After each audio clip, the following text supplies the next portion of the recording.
Hi, everyone. My name is Ty Heath. I'm Director of Market Engagement at the B2B Institute at LinkedIn. And we're talking about the future of B2B marketing content trends for the contrarian marketer.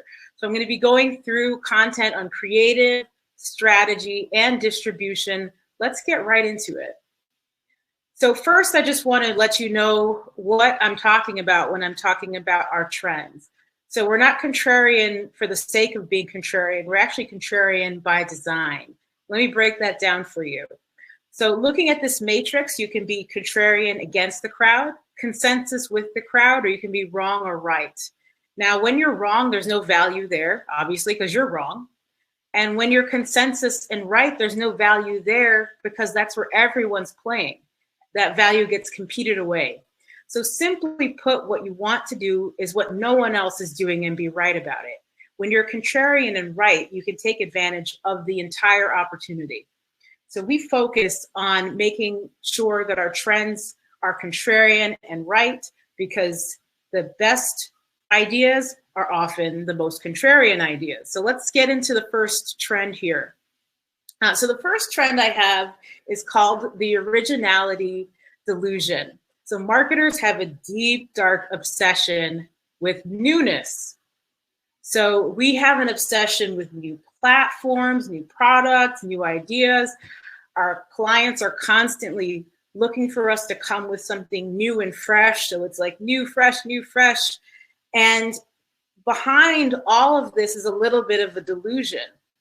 And that delusion is this idea that things that are new and fresh are better than things that are tried, true, and familiar. I think about it this way. I think in terms of evolutionary adaptation. So you've got a caveman who went out to find some food and he found some berries and he picked it and ate it and got poisoned. Or a cave woman who met a lovely large cat, fluffy cat, petted the cat and was mauled to death. So it is evolutionary programmed into us that new things often are risky. And so as marketers, while we're obsessed with newness, psychologically, our customers are often terrified by things that are new. And so that can be as true in marketing as it is in berry eating. Let me give you an example of what I'm talking about. So in 2009, Tropicana decided to do a rebrand. So everyone knows the Tropicana brand. It is the carton with the orange in it. The straw is stuck straight into the orange, like you can drink orange straight out of that thing. And so in 2009, they decided to go through a rebrand. So they rebranded their carton to the other carton you see here on the slide. So what happened? People did not recognize the carton on the shelf.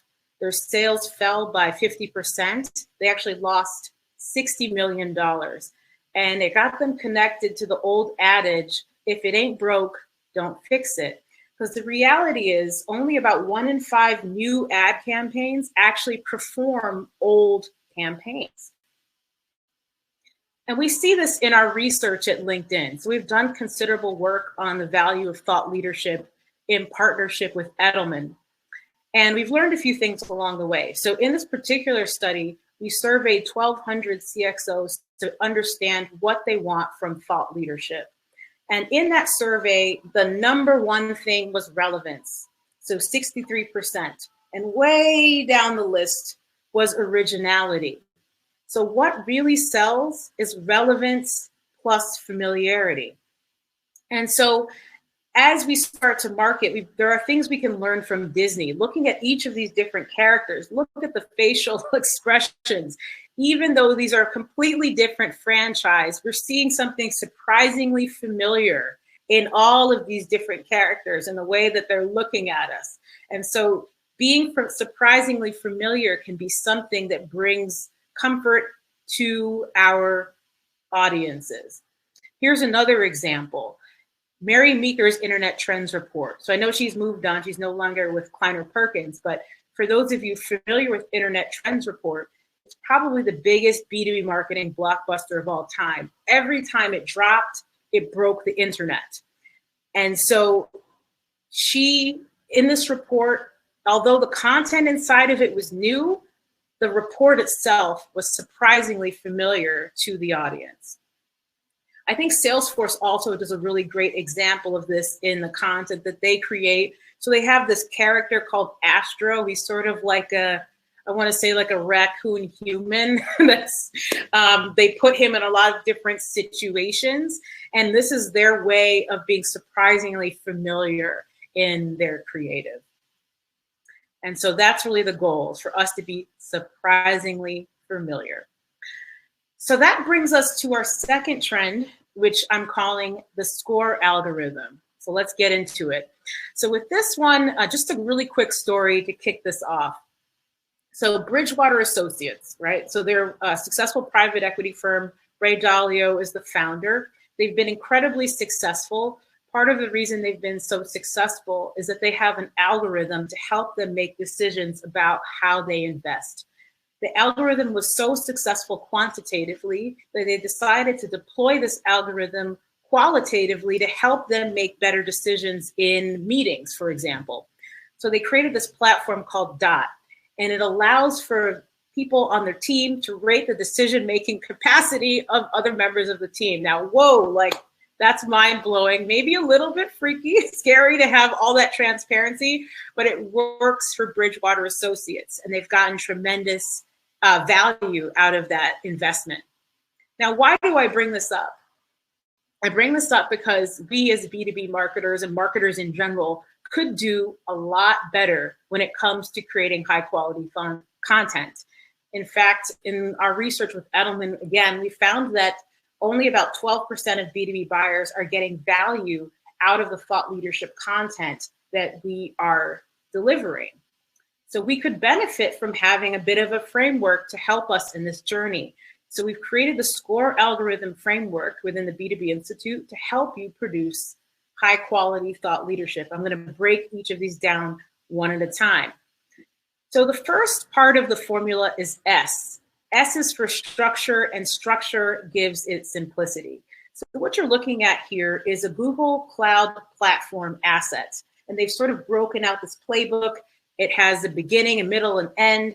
And the goal for us as marketers and how we think about our creative assets is to get creative with the content that we put inside, but not with the framework we use. We want to tell a story, similar to how Disney tells a story. So Lion King is about a lion trying to find his way home. Finding Nemo is about a fish trying to find his way home. WALL-E is about a robot in space trying to find his way home. Each of those has a beginning, a middle, and end, and a formula that the audience can get connected to, and that gives it simplicity. Next up is C. You know what I'm going to say. C is for contrarian, and that makes it interesting. Simply put, you want to do what no one else is doing and be right about it.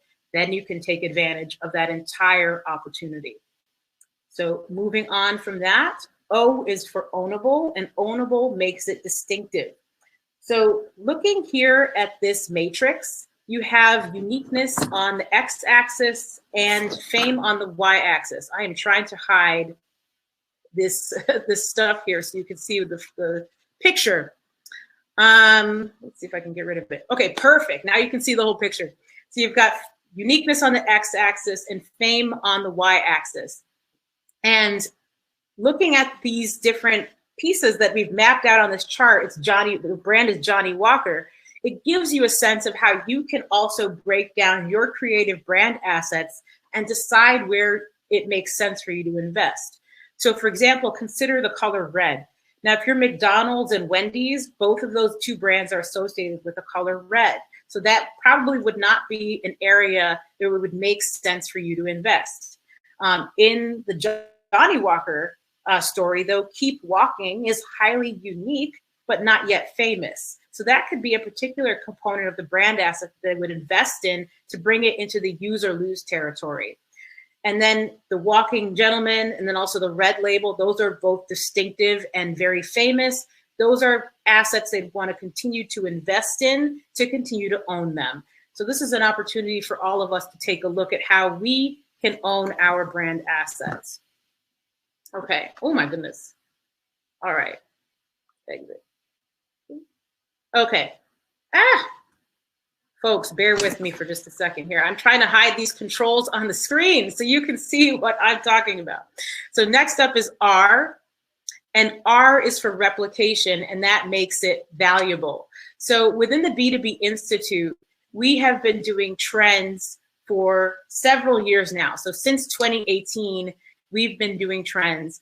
And part of the value you get is that you're investing in a franchise that you're getting used to developing. So maybe it costs the most for you to deliver on this the first year, and then it gets easier and easier as time goes, as you get familiar with the production.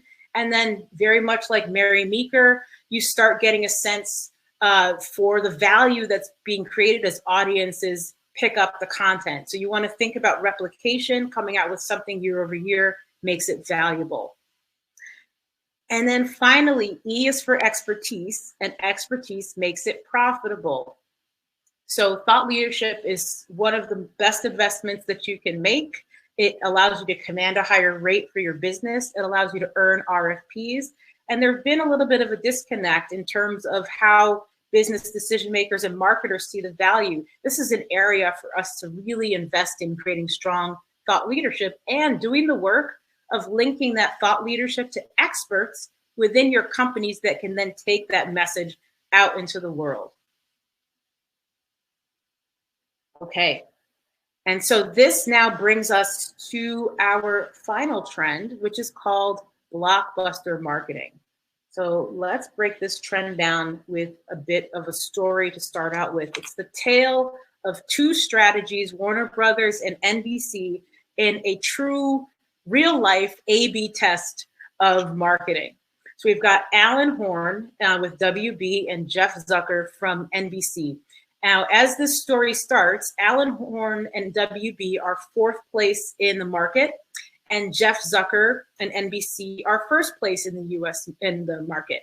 So fast forward 5 years later, and they've completely switched positions. Now Alan Horn at WB is in number 1, and Jeff Zucker is at number 4. What happened? Well, Alan Horn recognized on a risk-adjusted basis, big bets are more profitable than small bets. So now we're talking about distribution. And so Alan Horn realized that for a small budget movie, so we're looking at the little dots that are closer to the left end of this graph here in terms of revenue, every $1 put into the small budget didn't really garner very much return.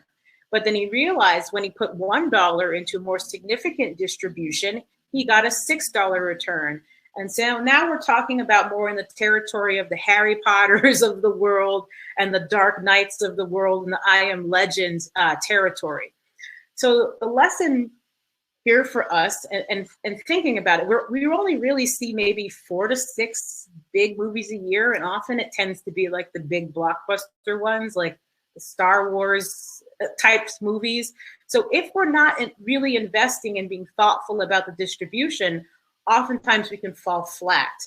And for smaller companies, this may mean being more focused about how you distribute, but you want to think about how do you make a big bet because it's more profitable than a small bet.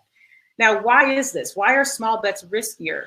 Well, according to Anita Eldersey from Harvard Business School, who's done a study, she's an author of the book called Blockbusters, she says it's increasingly difficult for us to break through in these crowded markets. And so in a competitive environment, unless we're investing substantially, we're almost guaranteed to fail. So as we're thinking about our investments, we want to be thinking about how we can be, if we're a small business, more focused in the way that we make a bet. And if we're a big business, obviously you want to be focused, but we want to go big on distribution so that we can get the value. So one of the questions I often get when I'm talking about this is people say, well, how much should I be investing? Well, the good news here for all of us is that we should be thinking a lot more about investing in brand because we want to reach people who aren't yet familiar with us. If we're not reaching more customers than we have, obviously we can't grow. And this is true in B2B and in B2C marketing. So within the B2B Institute, we look at what's called an excess share of voice. And we want your share of voice to be greater than your share of market, because when you invest in that way, your brand will grow. If it's reversed, your brand will actually shrink. And what we found is that a 10% excess share of voice can add 0.7% per annum in your market share growth rate. And that's pretty similar for both B2B and B2C marketing. Okay, so everyone, how can you apply these trends? So we're going to go through a really quick recap now on application of these trends. So first, you want to be surprisingly familiar. You want to think like Mary Meeker, think like Salesforce and the work they're doing, creating a recognizable character or asset that people can get connected to. Secondly, follow the SCORE algorithm. Use it to create high quality thought leadership. Have a framework for developing strong content. And then third, invest in blockbuster marketing. Invest in your distribution. If you're not reaching more customers than you already have, your brand won't grow. So with that, that's the show. Again, my name is Ty Heath. I'm at the B2B Institute. You can find more content just like this at b2binstitute.org. And also feel free to connect with me if I can be of service to you. Thank you so much. I hope you enjoy the rest of Notch's content marketing event. Thank you, everyone.